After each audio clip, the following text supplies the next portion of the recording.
Welcome back to Obsidian Bookworm Audiobooks. In this installment of The Willows by Algernon Blackwood, we continue our journey into the strange and haunting wilderness of the Danube. As the isolation deepens and the atmosphere grows increasingly unsettling, the travelers begin to sense that they are not alone among the whispering willows. Tonight's presentation includes chapters 2 and 3. Dim the lights, settle in, and prepare to venture further into one of the greatest supernatural tales ever written. And now, The Willows by Algernon Blackwood, chapters 2 and 3. Suddenly I found myself lying awake, peering from my sandy mattress through the door of the tent. I looked at my watch pinned against the canvas and saw by the bright moonlight that it was past 12 o'clock, the threshold of a new day, and I had therefore slept a couple of hours. The Swede was asleep still beside me. The wind howled as before. Something plucked at my heart and made me feel afraid. There was a sense of disturbance in my immediate neighborhood. I sat up quickly and looked out. The trees were swaying violently to and fro as the gusts smote them, but our little bit of green canvas lay snugly safe in the hollow, for the wind passed over it without meeting enough resistance to make it vicious. The feeling of disquietude did not pass, however, and I crawled quietly out of the tent to see if our belongings were safe. I moved carefully so as not to waken my companion. A curious excitement was on me. I was halfway out, kneeling on all fours, when my eye first took in that the tops of the bushes opposite, with their moving tracery of leaves, made shapes against the sky. I sat back on my haunches and stared. It was incredible, surely, but there, opposite and slightly above me, were shapes of some indeterminate sort among the willows, and as the branches swayed in the wind, they seemed to group themselves about these shapes, forming a series of monstrous outlines that shifted rapidly beneath the moon. Close, about 50 feet in front of me, I saw these things. My first instinct was to waken my companion, that he too might see them, but something made me hesitate. The sudden realization, probably, that I should not welcome corroboration, and meanwhile I crouched there staring in amazement with smarting eyes. I was wide awake. I remember saying to myself that I was not dreaming. They first became properly visible, these huge figures, just within the tops of the bushes, immense, bronze-colored, moving, and wholly independent of the swaying of the branches. I saw them plainly and noted, now I came to examine them more calmly, that they were very much larger than human, and indeed that something in their appearance proclaimed them to be not human at all. Certainly they were not merely the moving tracery of the branches against the moonlight. They shifted independently. They rose upwards in a continuous stream from earth to sky, vanishing utterly as soon as they reached the dark of the sky. They were interlaced one with another, making a great column, and I saw their limbs and huge bodies melting in and out of each other, forming this serpentine line that bent and swayed and twisted spirally with the contortions of the wind-tossed trees. They were nude, fluid shapes, passing up the bushes, within the leaves almost, rising up in a living column into the heavens.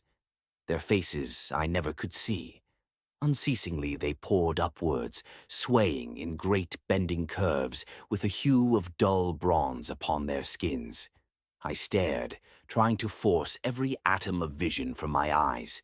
For a long time I thought they must every moment disappear and resolve themselves into the movements of the branches, and prove to be an optical illusion. I searched everywhere for a proof of reality, when all the while I understood quite well that the standard of reality had changed.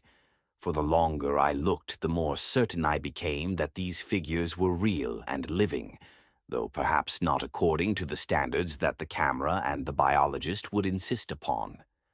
Far from feeling fear, I was possessed with a sense of awe and wonder, such as I have never known. I seemed to be gazing at the personified elemental forces of this haunted and primeval region. Our intrusion had stirred the powers of the place into activity. It was we who were the cause of the disturbance, and my brain filled to bursting with stories and legends of the spirits and deities of places that have been acknowledged and worshipped by men in all ages of the world's history. But before I could arrive at any possible explanation, something impelled me to go farther out, and I crept forward on the sand and stood upright. I felt the ground still warm under my bare feet. The wind tore at my hair and face, and the sound of the river burst upon my ears with a sudden roar. These things I knew were real and proved that my senses were acting normally. Yet the figures still rose from earth to heaven, silent, majestically, in a great spiral of grace and strength that overwhelmed me at length with a genuine deep emotion of worship. I felt that I must fall down and worship, absolutely worship.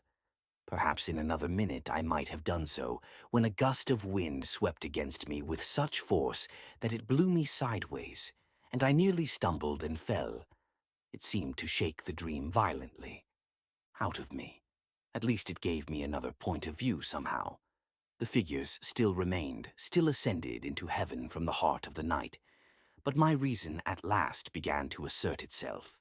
It must be a subjective experience, I argued, none the less real for that, but still subjective. The moonlight and the branches combined to work out these pictures upon the mirror of my imagination, and for some reason I projected them outwards and made them appear objective. I knew this must be the case, of course. I took courage and began to move forward across the open patches of sand. By Jove, though, was it all hallucination? Was it merely subjective? Did not my reason argue in the old futile way from the little standard of the known? I only know that great column of figures ascended darkly into the sky for what seemed a very long period of time, and with a very complete measure of reality, as most men are accustomed to gauge reality. Then suddenly they were gone. And once they were gone, and the immediate wonder of their great presence had passed, fear came down upon me with a cold rush. The esoteric meaning of this lonely and haunted region suddenly flamed up within me, and I began to tremble dreadfully. I took a quick look round, a look of horror that came near to panic, calculating vainly ways of escape, and then, realizing how helpless I was to achieve anything really effective, I crept back silently into the tent and lay down again upon my sandy mattress, first lowering the door curtain to shut out the sight of the willows in the moonlight, and then burying my head as deeply as possible beneath the blankets to deaden the sound of the terrifying wind. 3. As though further to convince me that I had not been dreaming, I remember that it was a long time before I fell again into a troubled and restless sleep, and even then only the upper crust of me slept, and underneath there was something that never quite lost consciousness, but lay alert and on the watch. But this second time I jumped up with a genuine start of terror. It was neither the wind nor the river that woke me, but the slow approach of something that caused the sleeping portion of me to grow smaller and smaller, till at last it vanished altogether, and I found myself sitting bolt upright, listening. Outside there was a sound of multitudinous little patterings. They had been coming, I was aware, for a long time, and in my sleep they had first become audible. I sat there nervously wide awake, as though I had not slept at all. It seemed to me that my breathing came with difficulty, and that there was a great weight upon the surface of my body. In spite of the hot night, I felt clammy with cold and shivered. Something surely was pressing steadily against the sides of the tent and weighing down upon it from above. Was it the body of the wind? Was this the pattering rain, the dripping of the leaves? The spray blown from the river by the wind and gathering in big drops? I thought quickly of a dozen things. Then suddenly the explanation leaped into my mind. A bough from the poplar, the only large tree on the island, had fallen with the wind. Still half caught by the other branches, it would fall with the next gust and crush us, and meanwhile its leaves brushed and tapped upon the tight canvas surface of the tent. I raised a loose flap and rushed out, calling to the Swede to follow. But when I got out and stood upright, I saw that the tent was free. There was no hanging bough, there was no rain or spray, nothing approached. A cold gray light filtered down through the bushes and lay on the faintly gleaming sand. Stars still crowded the sky directly overhead, and the wind howled magnificently, but the fire no longer gave out any glow, and I saw the east reddening in streaks through the trees. Several hours must have passed since I stood there before watching the ascending figures, and the memory of it now came back to me horribly, like an evil dream. Oh, how tired it made me feel, that ceaseless raging wind. Yet, though the deep lassitude of a sleepless night was on me, my nerves were tingling with the activity of an equally tireless apprehension, and all idea of repose was out of the question. The river I saw had risen further, its thunder filled the air, and a fine spray made itself felt through my thin sleeping shirt. Yet nowhere did I discover the slightest evidence of anything to cause alarm. This deep, prolonged disturbance in my heart remained wholly unaccounted for. My companion had not stirred when I called him, and there was no need to waken him now. I looked about me carefully, noting everything. The turned-over canoe, the yellow paddles, 2 of them, I'm certain, the provision sack and the extra lantern hanging together from the tree, and crowding. Everywhere about me, enveloping all, the willows, those endless, shaking willows. A bird uttered its morning cry, and a string of duck passed with whirring flight overhead in the twilight. The sand whirled, dry and stinging, about my bare feet in the wind. I walked round the tent and then went out a little way into the bush, so that I could see across the river to the farther landscape, and the same profound yet indefinable emotion of distress seized upon me again as I saw the interminable sea of bushes stretching to the horizon, looking ghostly and unreal in the wan light of dawn. I walked softly here and there, still puzzling over that odd sound of infinite pattering and of that pressure upon the tent that had wakened me. It must have been the wind, I reflected, the wind bearing upon the loose, hot sand, driving the dry particles smartly against the taut canvas, the wind dropping heavily upon our fragile roof. Yet all the time my nervousness and malaise increased appreciably. I crossed over to the farther shore and noted how the coastline had altered in the night and what masses of sand the river had torn away. I dipped my hands and feet into the cool current and bathed my forehead. Already there was a glow of sunrise in the sky and the exquisite freshness of coming day.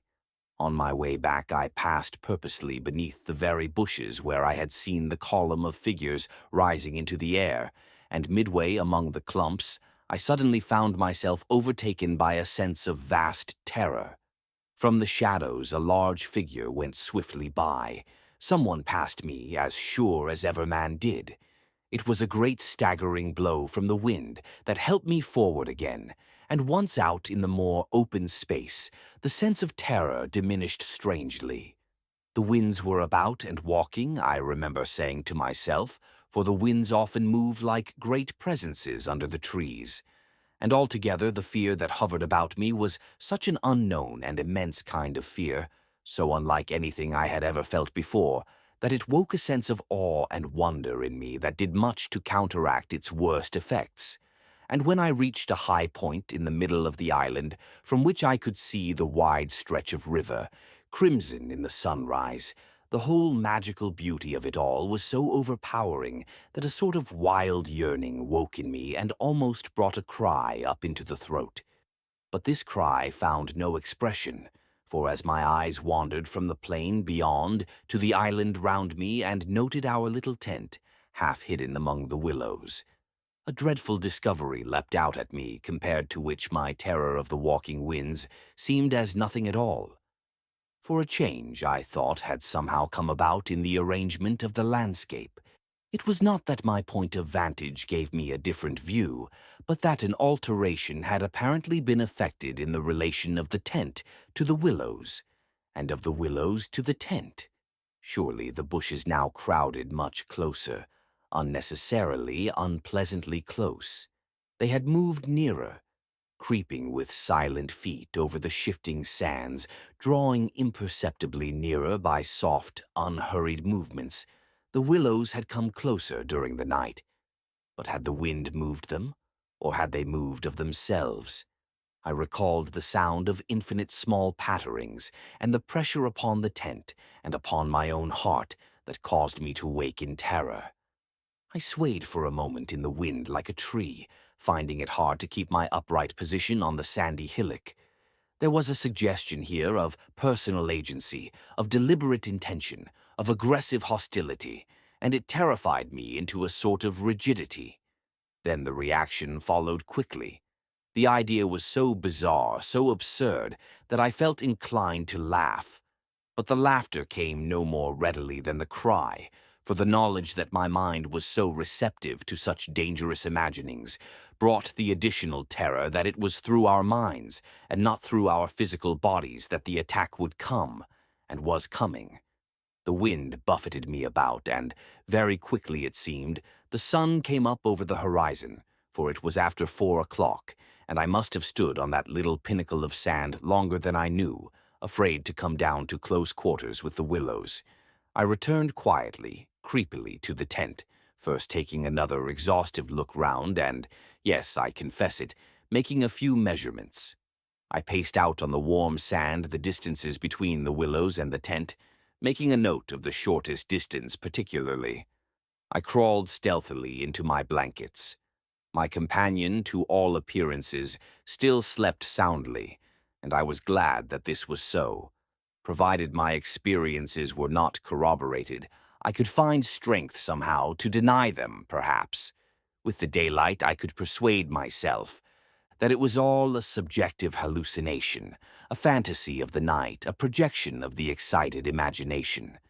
Nothing further came in to disturb me, and I fell asleep almost at once, utterly exhausted, yet still in dread of hearing again that weird sound of multitudinous pattering, or of feeling the pressure upon my heart that had made it difficult to breathe. This journey into the unknown, consider subscribing to Obsidian Bookworm for more dark stories and classic horrors. Until our next encounter, leave a candle burning.